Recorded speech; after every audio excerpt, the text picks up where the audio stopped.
So why do I want an LR3? Good question. There's a couple reasons. First of all, they're cool. I love that.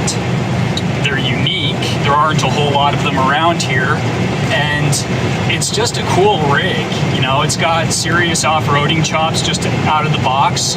I know that there's somewhat of a limit to the amount of stuff you can do to it, but out of the box, an LR3 can do just about anything I would ask of it.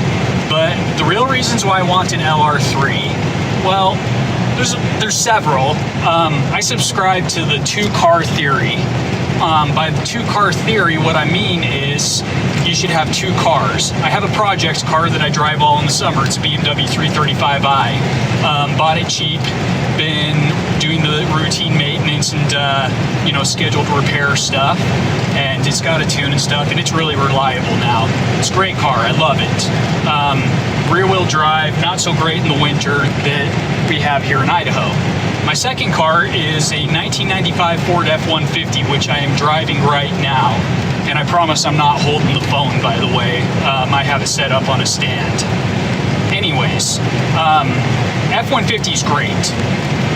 I like it. I bought it for $1,500. It had 209,000 miles on it, 230,000 miles on it now after 4 years of winter duties and then just standard pickup stuff like hauling things places. So why an LR3? Well, an LR3 is never, ever the solution for, hey, I want to have better fuel economy. But guess what? In this instance, it's the answer for better fuel economy. My pickup gets about 9 or 10 miles to the gallon. So I know that an LR3 will do better than that. Of course, I have to put premium in it, but that's okay because there's other redeeming qualities. In addition to the two-car philosophy, I'm also a big proponent of the purpose-driven car philosophy. I don't believe in the one car to rule them all, as it were, at least if you can afford it. Whatever's within your means, that's what you do, and I get that. I've been there. I'm kind of lucky right now that even though I'm always looking for beaters, I can have multiple cars, because when you have beaters and when you have projects cars, one breaks down, you need to have something else to drive. So LR3 doesn't have a great track record for reliability, I suppose. Land Rover in general does. That's why they called it the LR3 instead of the Discovery 3 here in the United States, because like the Discovery 2 was having issues like the cylinder sleeves falling out the bottom of the engine and stuff. I mean, somebody's going to come on here and be like, no, you're all wrong, blah, blah, blah. Anyways, I don't care that it's unreliable. I know that 4.4 liter Jaguar motor is actually pretty stout, pretty reliable. Not much goes wrong on them. ZF transmissions. So I have a ZF transmission in my BMW. Mine's a manual, so it doesn't have the 6 HP, but the LR3 does have 6 HP. Hey, I'm familiar with that. It's cool. I'm familiar with scheduled maintenance, routine maintenance. I'm not scared to get in and make mistakes. It's okay. I'm not afraid to make repairs. I'm not afraid to own a cheap luxury brand vehicle that's like 10, 15 plus years old. Because, hey, I'll figure it out. I'm not scared of computer stuff. I've done plenty of computer troubleshooting. I've done plenty of maintenance, annoying things on my 335i, stuff like media blasting with walnut shells on my intake valves because we have a valve coking issue with the direct injection. I mean, there's lots of things. I could go on and on forever about it. Why do I want an LR3? I've given several reasons, but I haven't given them all. Another reason that I want an LR3 is that I have 3 kids and they're getting bigger. Nobody wants to ride in the F-150. It's loud, it's smelly, it's dirty. Nobody wants to be in this vehicle, and I get it. So we take my wife's minivan. Minivan is the best family hauler ever until you want to do off-road adventures. I want to do some off-road adventures. Right now, like if we take the minivan on some washboard Forest Service roads, like it is not fun in there at all, and I don't like doing that. LR3 though, hey, not bad, not a big deal. Also, because I'm buying it with the intention of taking her on off-road adventures, I'm not going to freak out when it gets a scratch on it, when rocks kick up and break it and stuff. I'm okay. And guess what? 7 seats. I know that I said I have 3 kids. They're getting bigger. I don't want to squeeze them all into a middle row. Otherwise, I'd get like a Cherokee XJ or something like that. So why LR3? Fits my family comfortably. It's cool. It's unique.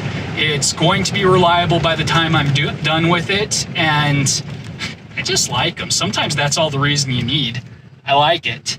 So that is why I want an LR3. Some people might think I'm crazy. I know that I have people in my family that think I'm crazy, but they thought I was crazy for buying a 10-year-old BMW as well. Well, you know what? 10-year-old BMW, it might be cheaper than everything else on the lot when I park at work, but it's definitely a lot more fun than everything that I see in the parking lot at work. I love that car and no regrets. And hey, LR3, let's go. That's why I want one. Now that I've talked about why I want an LR3, I think it's kind of imperative to talk about the difficulties I have with searching where I'm at. I live in Southeast Idaho.